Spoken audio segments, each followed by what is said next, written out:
প্রকৌশল শিক্ষার্থীদের দাবি পর্যালোচনায় ৩ উপদেষ্টা সহ ৮ সদস্যের কমিটি গঠন করেছে সরকার। প্রকৌশল পেশায় বিএসসি ডিগ্রিধারী ও ডিপ্লোমাধারী ব্যক্তিদের পেশাগত দাবির যৌক্তিকতা পরীক্ষা নিরীক্ষা করে সুপারিশ প্রণয়নের জন্য এই কমিটি গঠন করা হয়। তবে এই কমিটি প্রত্যাখ্যান করে একে প্রহসন বলছে শিক্ষার্থীদের আন্দোলনের মধ্যে মোহাম্মদ ফৌজুল কবির খানকে প্রধান করে বুধবার ৩ উপদেষ্টা সহ ৮ সদস্যের কমিটি গঠন করে প্রজ্ঞাপন জারি করে মন্ত্রিপরিষদ বিভাগ।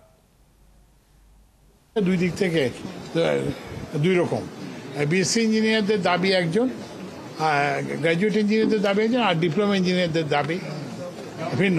তো আমরা তো হচ্ছে সব পক্ষকে শুনে তারপরে আমরা একটা যেটা ন্যায্য যে সমাধান সে সমাধান করব।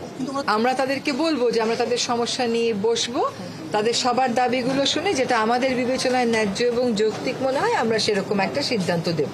এতদিন আন্দোলন ছিল, কোনো অসুবিধা ছিল না, কিন্তু আজকে বিনা উস্কানিতে পুলিশ যেটি করেছে এটি খুবই অন্যায় করেছে। লাঠিচার্জ করেছে পুলিশ, সাউন্ড গ্রেনেড ফাটিয়েছে, আমাদের টিয়ার শেল নিক্ষেপ করেছে, ইট পাথর নিক্ষেপ করেছে।